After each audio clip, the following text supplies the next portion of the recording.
Gothic time again. This time we're visiting the author Amelia B. Edwards with her short story called The Phantom Coach, which was first published in 1864. The Phantom Coach. The circumstances which I am going to relate to you have truth to recommend them. They happened to myself, and my recollection of them is as vivid as if they had taken place only yesterday. 20 years, however, has gone by since that night. During those 20 years, I have told the story to but one other person.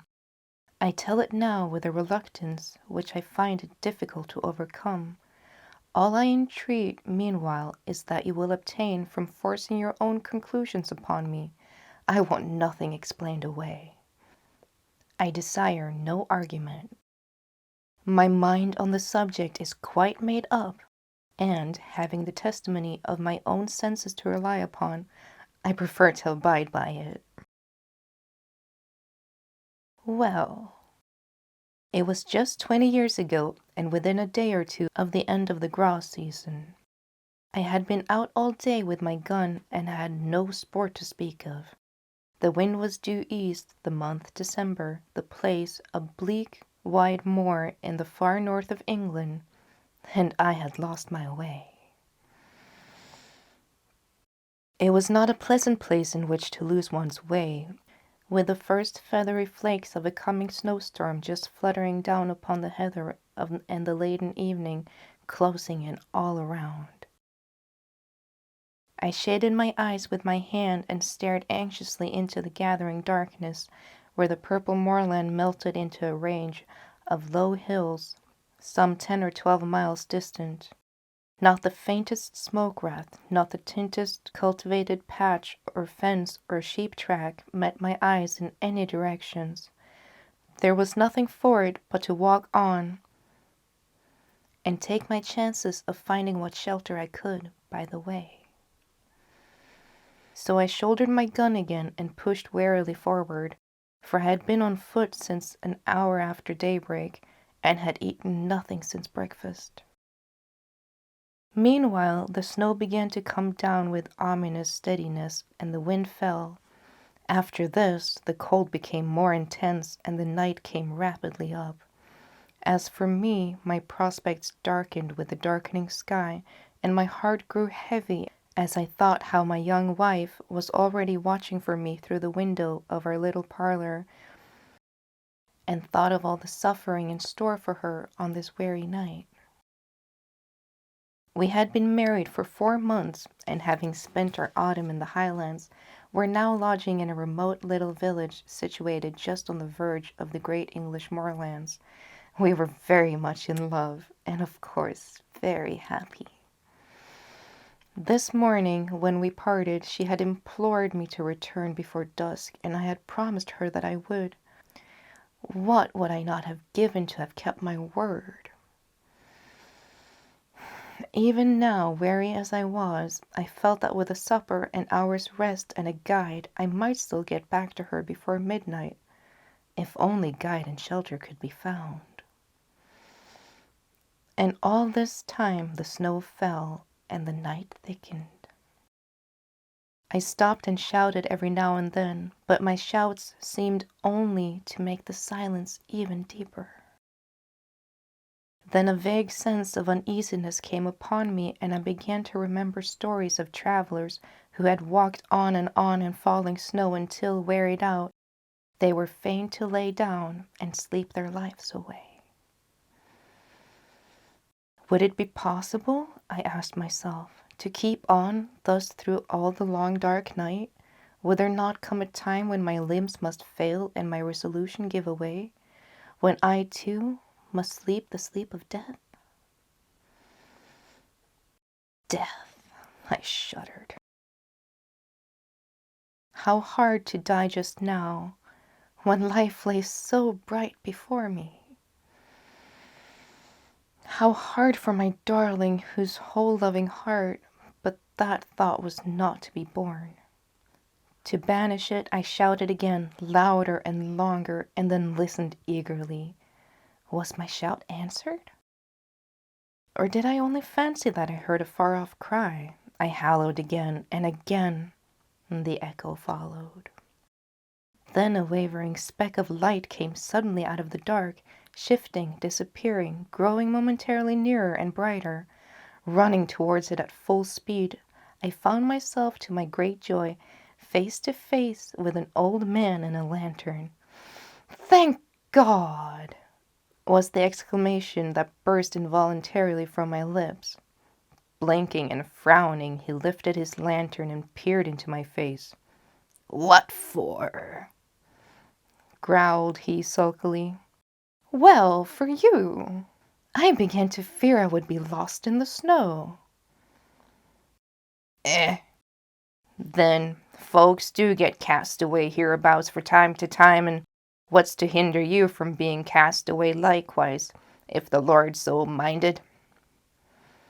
"If the Lord is so minded that you and I shall be lost together, friend, we must submit," I replied. "But I don't mean to be lost without you. How far am I from Dwalding?" "A good 20 mile, more or less." "And the nearest village?" "The nearest village is Waikiki, and that's 12 miles the other side." "Where do you live, then?" "Out yonder," said he with a vague jerk of the lantern. "You're going home, I presume?" "Maybe I am." "Then I'm going with you." The old man shook his head and rubbed his nose reflectively with the handle of the lantern. "It ain't no use," growled he. "He won't let you in, not he." "We'll see about that," I replied briskly. "Who is he?" "The master." "And who is the master?" "That's not to you," was the unceremonious reply. Well, well, you lead the way, and I'll engage that the master shall give me shelter and supper tonight." You can try him," muttered my reluctant guide, and still shaking his head, he hobbled gnome-like away through the falling snow.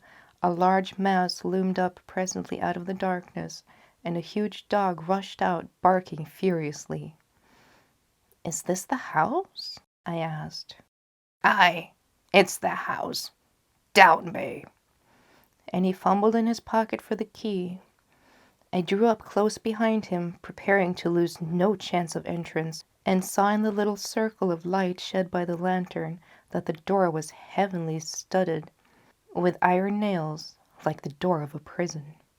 In another minute he had turned the key, and I had pushed past him into the house. Once inside, I looked round with curiosity and found myself in a great raftered hall, which served apparently a variety of uses.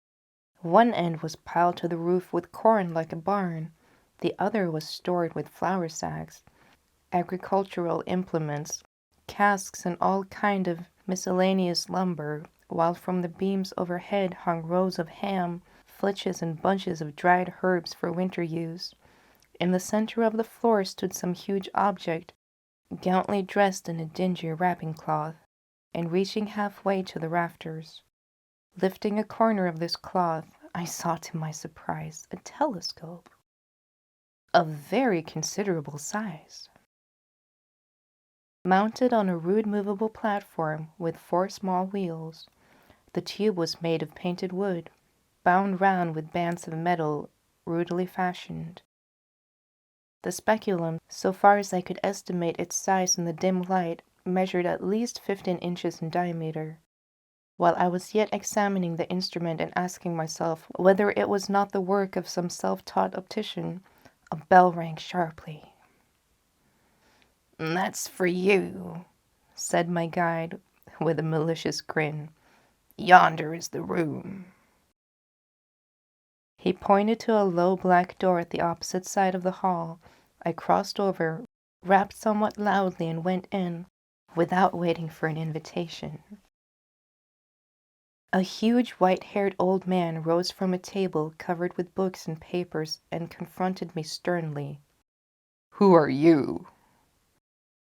How came you here? What do you want?" "James Murray, barrister at law, on foot across the moor. Meat, drink, and sleep." He bent his bushy brows into a pretentious frown. "Mine is not the house of entertainment," he said hotly. "Jacob, how dare you admit the stranger?" "I didn't admit him," grumbled the old man. "He followed me over the mirror and shouldered his way in before me. I'm no match for 6'2". "And pray, sir, by what right have you forced an entrance into my house?" "The same by which I should have clung to your boat if I was drowning. The right of self-preservation." "Self-preservation?" "There is an inch of snow on the ground already," I replied briefly, "and it would be deep enough to cover my body by daybreak." He strode to the window, pulled aside a heavy black curtain, and looked out. "It is true," he said. "You can stay if you choose till morning. Jacob, serve the supper." With this, he waved me to a seat, resumed his own, and became at once absorbed in the studies from which I had disturbed him. I placed my gun in a corner, drew a chair to the hearth, and examined my quarters at leisure. Smaller and less incongruous in its arrangements than the hall, this room contained, nevertheless, much to awaken my curiosity. The whitewashed walls were in part scrawled over with strange diagrams, and in other covered with shelves crowded with philosophical instruments, the uses of many which was unknown to me. On one other side of the fireplace stood a bookcase filled with dingy folios, on the other a small organ fantastically decorated with painted carvings of medieval saints and devils. Through the half-opened door of the cupboard of the further end of the room, I saw a long array of geological specimens, surgical preparations, retorts, and jars of chemicals, while on the mantel-shelf beside me, amid a number of small objects, stood a model of the solar system, a small galvanic battery, and a microscope. Every chair had its burden. Every corner was heaped high with books. The very floor was littered over with maps, casts, papers, tracings, and learned lumber of all conceivable kinds. I stared about me with an amazement increased by every fresh object upon which my eyes chanced to rest. So strange a room I had never seen, yet seemed it stranger still to find such a room in a lone farmhouse amid those wild and solitary moors. Over and over again I looked from my host to his surroundings, and from his surroundings back to my host, asking myself who and what he could be. His head was singularly fine, but it was more the head of a poet than of a philosopher, broad in the temples, prominent over the eyes, and clothed with raw profusion of perfectly white hair. It had all the ideality and much of the roughness that characterizes the head of Ludwig van Beethoven. There were the same deep lines about the mouth and the same stern furrows on the brow. There were the same concentration of expression. While I was yet observing him, the door opened and Jacob brought in the supper. His master then closed his book, rose, and with more courtesy of manner than he had yet shown, invited me to the table. A dish of ham and eggs, a loaf of brown bread, and a bottle of admirable sherry were placed before me. "I have but the humblest farmhouse fare to offer you, sir," said my entertainer. "Your appetite, I trust, will make up for the deficiency of our larder." I had already fallen upon the veins and now protested, with the enthusiasm of a starving sportsman, that I had never eaten anything so delicious. He bowed stiffly and sat down to his own supper, which consisted primitively of a jug of milk and a basin of porridge. We ate in silence, and when we had done, Jacob removed the tray. I then drew my chair back to the fireside. My host, somewhat to my surprise, did the same thing, and turning abruptly towards me said, "Sir, I have lived here in strict retirement for the past 23 years. During that time I have not seen as many strange faces, and I have not read a single newspaper. You are the first stranger to have crossed my threshold for over 4 years. Will you favor me with a few words of information respecting that outer world, from which I have parted company for so long?" "Pray, interrogate me," I replied. "I am heartily at your service." He bent his head in acknowledgment, leaned forward with his elbows resting on his knees and his chin supported in the palms of his hands, stared fixedly into the fire, and proceeded to question me. His inquiries related chiefly to scientific matters, with the latter process of which, as applied to the practical purpose of life, he was almost wholly unacquainted. No student of science myself, I replied as well as my slight information permitted, but the task was far from easy, and I was much relieved when, passing from interrogation to discussion, he began pouring forth with his own conclusions upon the fact which I had attempted to place before him. He talked, and I listened spellbound. He talked till I believe he almost forgot my presence and only thought out loud, "I had never heard anything like it then, and never heard anything like it since." Familiar with all systems of all philosophies, subtle in analysis, bold in generalization, he poured forth his thoughts in an uninterrupted stream, and, still leaning forward in the same moody attitude with his eyes fixed upon the fire, wandered from topic to topic, from speculation to speculation, like an inspired dreamer. From practical science to mental philosophy, from electricity in the wire to electricity in the nerve, from Watts to Mesmer, from Mesmer to Reichenbach, from Reichenbach to Swedenborg, Spinoza, Descartes, Berkeley, Aristotle, Plato, and the Magi, and mystics of the East were transitions which, however bewildering in their variety and scope, seemed easy and harmonious upon his lips as sequences in music. By and by, I forget now by what link of conjecture or illustration, he passed on to that field which lies beyond the boundary line of even conjectural philosophy and reaches no man knows whither. He spoke of the soul and its aspirations, of the spirits and of its powers, of second sight, of prophecy, of those phenomena which, under the names of ghosts, spectres, and supernatural appearances, have been denied by the skeptics and attested by the credulous of all ages.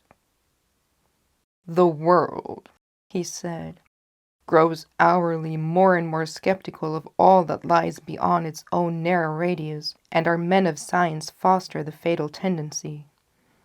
They condemn as fable all that resists experiment. They reject as false all that cannot be brought to the test of the laboratory or the dissecting room. Against what superstition have they waged so long and obstinate a war as against the belief in apparitions? And yet what superstition has maintained its hold upon the minds of men so long and so firmly? Show me any fact in physics, in history, in archaeology, which is supported by testimony so wide and so various, attested by all races of men, in all ages and in all climates, by the soberest sages of antiquity, by the rudest savage of today, by the Christian, the pagan, pantheist, the materialist. This phenomenon is treated as a nursery tale by the philosophers of our time. Circumstantial evidence weighs with them as a feather in the balance. The comparison of courses with effects, however valuable in physical science, is put aside as worthless and unreliable. The evidence of competent witnesses, however conclusive in court of justice, counts for nothing. He who pauses before he pronounces is condemned as a trifler. He who believes is a dreamer and a fool. He spoke with bitterness, and having said thus, relapsed for some minutes into silence. Presently he raised his head from his hands and added, with an altered voice and manner, I, sir, paused, investigated, believed, and was not ashamed to state my convictions to the world. I, too, was branded as a visionary, held up to ridicule by my contemporaries, and hooted from the field of science in which I had labored with honor during all the best years of my life. These things happened just 23 years ago. Since then, I have lived, as you see me living now. And the world has forgotten me, as I have forgotten the world. It's a very sad one, I murmured, scarcely knowing what to answer. It's a very common one, he replied. I have only suffered for the truth, as many better and wiser men has suffered before me. He rose, as if desirous of ending the conversation, and went over to the window. It has ceased snowing, he observed, as he dropped the curtain and came back to the fireside. Ceased! I exclaimed, starting eagerly to my feet. Oh, if only it were possible! But no, it's hopeless. Even if I could find my way across the moor, I could not walk 20 miles tonight. Walk 20 miles tonight, replied my host. What are you thinking of? Of my wife, I replied impatiently. Of my young wife, who does not know that I have lost my way, and who is at the moment breaking her heart with suspense and terror. Where is she? At Dwalding, 20 miles away. At Dwalding, he echoed thoughtfully. Yes, the distance. It is true. It is 20 miles. But are you so very anxious to save the next 6 or 8 hours? So very, very anxious that I would give 10 guineas at this moment for a guide and a horse. Your wish can be gratified at a much lower rate. He smiled. The night mail from the north, which changes horses at Dwalding, passes within 5 miles of the spot and will be due at a certain crossroad in about an hour and a quarter. If Jacob were to go with you across the moor and put you into the old coach road, you could find your way, I suppose, to where it joins the new one. Easily, gladly. He smiled again, rang the bell, gave the old servant his directions, and, taking a bottle of whiskey and a wine-glass from the cupboards in which he kept his chemicals, said, The snow lies deep, and it will be difficult walking tonight on the moor. A glass of Usquebaugh before you start?